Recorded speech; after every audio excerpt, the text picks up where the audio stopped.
रघुपुर गांव में रहने वाले वैद्य रत्नू के दो बेटे थे, कलुआ बिलुआ। वो दोनों सिर्फ पिता के पैसों पर ही ऐश करते थे।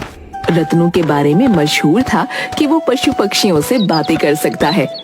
एक बार गांव के मंगलू का गधा खो गया। वैद्य जी, मुझ पर दया कीजिए, मेरा गधा कहीं चला गया है। आप तो पशु पक्षियों से बात कर सकते हैं, जरा पता लगा कर बताइए मेरा गधा कहाँ है। रत्नू ने पेड़ पर बैठे कौवे को देखा और उसकी आवाज में पूछा, कौवे, तुमने कहीं मंगलू के गधे को देखा है? जरा एक उड़ान भरो और उसके गधे का पता लगाओ। मैं ऐसा तभी करूँगा जब उसके बदले में तुम मुझे खीर दोगे, वरना भूल जाओ। रत्नू ने कौवे से खीर देने का वादा किया और 2 ही मिनट में वो उड़ान भरकर वापस आ गया और बोला कि उसे गधा मिल गया। मंगलू का गधा जंगल में बने गड्ढे में गिर गया है, आप लोग जाकर उसे निकाल लीजिए। लो मंगलू, मिल गया तुम्हारा गधा। वह जंगल में बने गड्ढे में गिरा हुआ है, उसे निकालो, लेकिन बदले में तुम्हें इस कौवे को खीर खिलानी होगी। मंगलू खुशी खुशी कौवे को खीर खिलाने को तैयार हो गया और अपने गधे को जंगल के गड्ढे से निकालकर बाहर ले आया। इसी तरह रत्नू पूरे गांव वालों की मदद करता रहता था। एक बार रत्नू अपने बच्चों के बारे में सोच रहा था। उसे एक चिड़िया की आवाज सुनाई दी।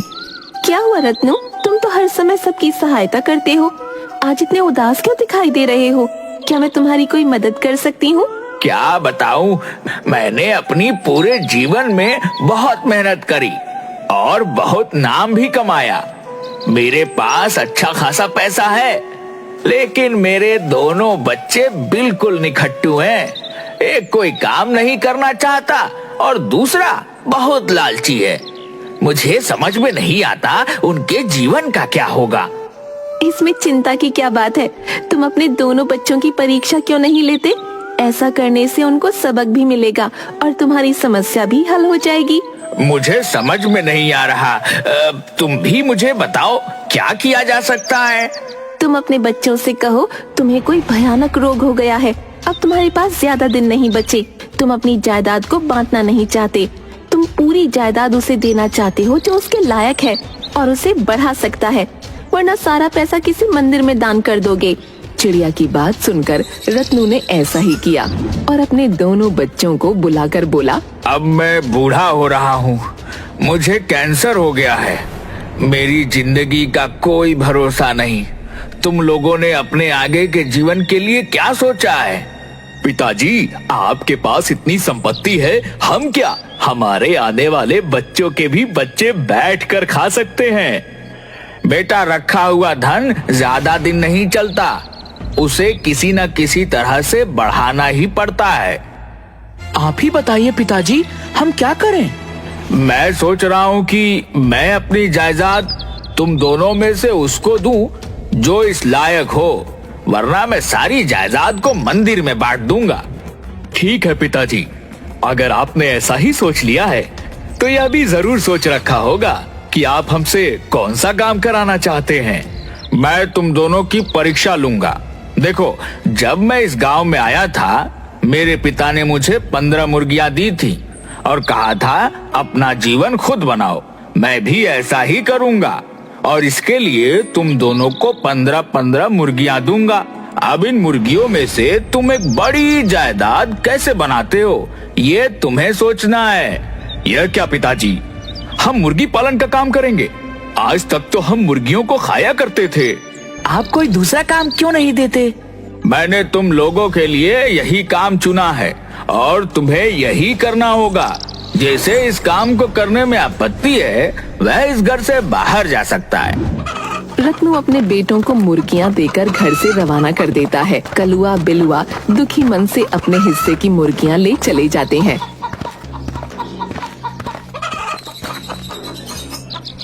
हे भगवान, किसने सोचा था कि हमें अपना सारा जीवन मुर्गियों की सेवा में ही लगाना है।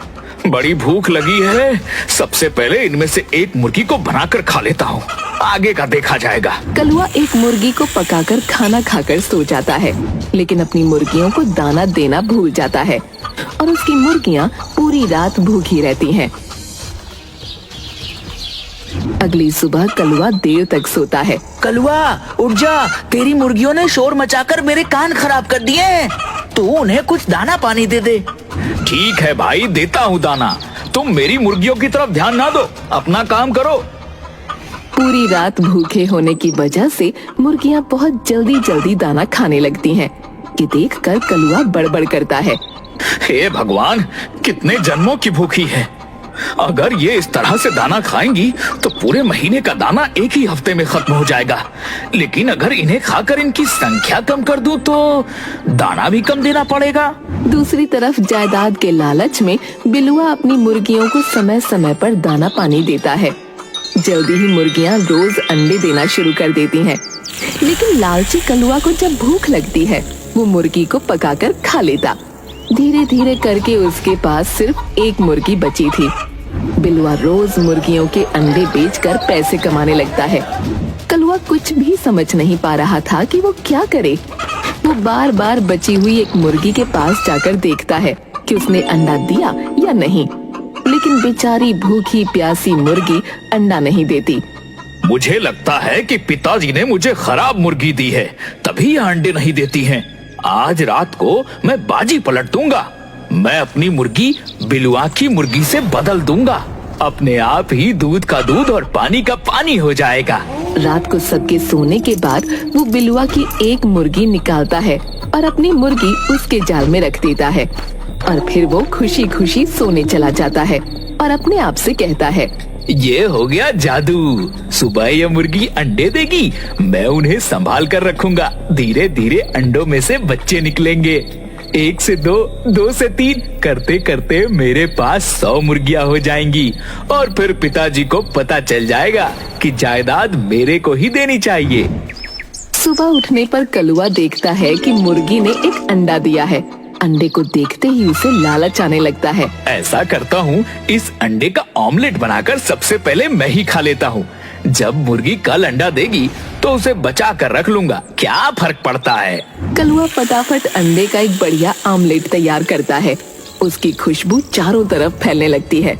ऑमलेट की इतनी अच्छी खुशबू आ रही है, जल्दी से हाथ धोकर आता हूँ, फिर जी भर के खाऊंगा।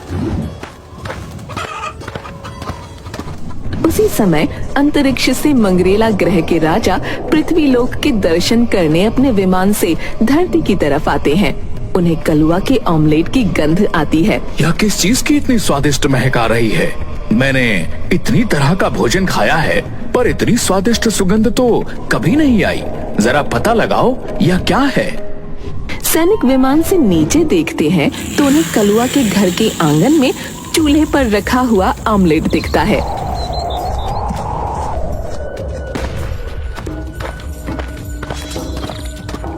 वो ऑमलेट लेकर महाराज के पास चले आए। यह तो बहुत स्वादिष्ट है। आज के बाद तो मैं बस यही खाऊंगा। अगर मुझे यह नहीं मिला तो मैं वापस मंगरेला नहीं जाऊंगा। सैनिक, पता लगाओ ये चीज बनती कैसे है। दूसरी तरफ जब कलुआ का ऑमलेट गायब हो जाता है तो वो बड़ा परेशान होता है और अगले दिन मुर्गी के फिर से अंडा देने का इंतजार करने लगता है। दूसरी तरफ मंगरेला ग्रह के सैनिक ऑमलेट का रहस्य पता करने के लिए कलुआ के घर के पास छुप जाते हैं और अगले दिन जब मुर्गी फिर से अंडा देती है वो ध्यान से देखते हैं। कलुआ फिर से अंडे का ऑमलेट बनाता है और कहता है, कल मैंने ऑमलेट बनाया तो न जाने कौन सा चोर उसे चुरा कर ले गया। आज तो मैं पहले ऑमलेट खाऊंगा, उसके बाद कोई काम करूंगा। कलुआ ऑमलेट खाने ही जा रहा होता है कि उसकी मुर्गी फिर जोर जोर से चिल्लाने लगती है। कलुआ ऑमलेट रखकर फिर मुर्गी को देखने अंदर जाता है। इतनी देर में मंगरेला ग्रह के सैनिक उसका ऑमलेट लेकर बारात के पास चले जाते हैं और फिर अपने महाराज के पास जाकर बताते हैं, महाराज, कुकड़ू को बोलने वाले चलते फिरते यंत्र से यह सफेद गोले निकलते हैं जिनसे यह पकवान बनाया जाता है। बहुत बढ़िया, क्यों ना इस यंत्र को ही मंगरेला ग्रह ले चलें, तो सारी समस्याओं का समाधान हो जाएगा। ऑमलेट के साथ मुर्गी को भी गायब देख कलुआ सोचता है कि उसके भाई बिलुआ ने उसे धोखा दिया है और उसकी मुर्गी चुरा ली है। दोनों की बहुत लड़ाई होती है। दूसरी तरफ मंगरेला ग्रह के सैनिक मुर्गी को महाराज के सामने रखते हैं। मुर्गी तुरंत एक अंडा देती है। महाराज, इस गोली से पकवान बनाना तो यह पृथ्वीवासी ही जानता है। लगता है हमें उसे भी पकड़ कर लाना पड़ेगा। कलुआ रात में अपने बिस्तर पर सो रहा होता है।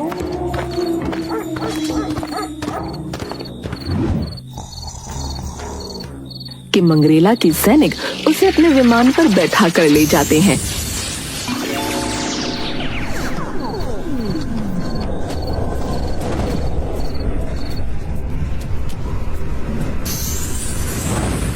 महाराज कलुआ से कहते हैं, सुनो पृथ्वीवासी, तुम इस यंत्र से निकलने वाले सफेद गोलों से जो खाने की चीज बनाते हो वह बनाकर दिखाओ, वरना तुम्हें मौत के घाट उतार दिया जाएगा। छोटे छोटे अंडे और इतने बड़े बड़े लोगों को देखकर कलुआ घबरा जाता है और कहता है, देखिए महाराज, हम पृथ्वीवासी छोटे कद के होते हैं, इसलिए हमारे यहाँ की मुर्गियाँ भी छोटी छोटी होती हैं और छोटे छोटे अंडे देती हैं। अगर आप चाहते हैं कि आप मुर्गी के अंडे का ऑमलेट खा सकें, तो आपको अपने ग्रह में मुर्गी पालन करना होगा। आपके यहाँ का खाना खाकर बड़ी हो जाएगी। हम मुर्गी पालन करने के लिए तैयार हैं। बताइए हमें क्या करना होगा। जब तक हमारे ग्रह पर मुर्गियाँ नहीं आ जाएंगी तब तक आपको यही रहना होगा। बेचारा कलुआ मरता क्या न करता, वहीं रहकर मुर्गी को ज्यादा दाना पानी खिलाने लगा। धीरे धीरे मुर्गी का आकार बड़ा होने लगा और एक दिन मुर्गी ने 5 फीट का अंडा दिया। कलुआ ने महाराज को ऑमलेट बनाकर खिलाया। महाराज बहुत खुश हुए और बोले, हम तुमसे बहुत खुश हैं पृथ्वीवासी। बोलो तुम्हें क्या चाहिए। महाराज, मुझे ज्यादा कुछ नहीं, बस आपके ग्रह की मुर्गी का एक अंडा चाहिए। 1 घंटे में मैं सारे शहर को ऑमलेट बनाकर खिला सकता हूँ। सिर्फ एक अंडे से ही मैं इतना अमीर बन जाऊंगा कि पिताजी मेरी बुद्धि को मान जाएंगे। कलुआ मंगरेला के महाराज से अंडा लेकर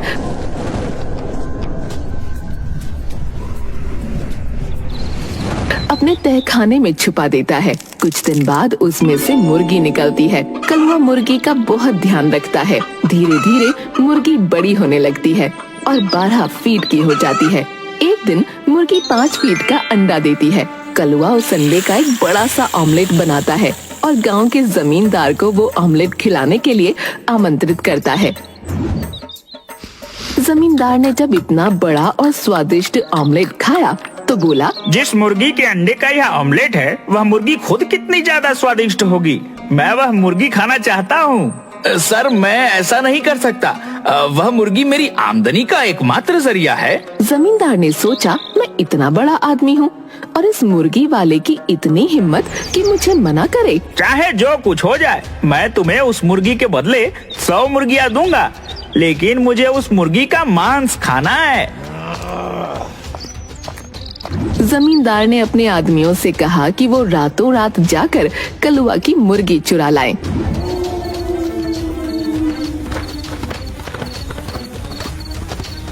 मुर्गी की आवाज कुकड़ू कू इतनी भयंकर थी कि जमींदार के आदमी डर रहे थे। अरे इसने मुर्गी पाली है या डायनासोर? इतनी भयानक आवाज आ रही है, पर मुर्गी कहीं दिखाई नहीं पड़ रही है। लगता है ये आवाजें नीचे से आ रही हैं। चलो चलकर तहखाने में देखते हैं। जब वो तहखाने पहुँचे तो इतनी बड़ी मुर्गी देखकर उनके होश उड़ गए। मुर्गी ने भी जब अजनबी लोगों को देखा तो उन्हें मारने के लिए उनके पीछे पीछे कुकड़ू चिल्लाते हुए भागने लगी और भागते भागते आदतानुसार सड़क पर पड़ी इधर उधर चीजें भी खाने लगी, जिससे जमींदार के घर पहुँचते पहुँचते वो वापस पृथ्वी ग्रह की मुर्गी बन गई। जमींदार ने मुर्गी को पकड़ा और तुरंत पकाने को दे दिया। वाह, अब जाकर मुझे चैन मिला। वो स्वाद लेकर मुर्गी को खाने लगा। जमींदार मुर्गी खाकर शांति से सो गया। अचानक उसके पेट में से कुकड़ू आवाज आने लगी। अंतरिक्ष में पैदा होने के कारण मुर्गी के हर टुकड़े से कुकड़ू की आवाज निकल रही थी।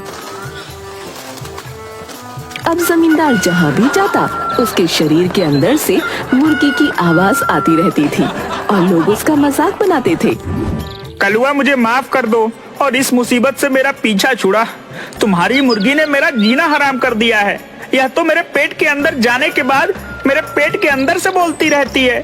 मैं आपको ठीक तो कर सकता हूँ, लेकिन आपको एक वादा करना पड़ेगा। अरे मैं परेशान हूँ, तुझे वादे की पड़ी है। बोल क्या वादा करना है, मैं तुझे लिख कर दे देता हूँ।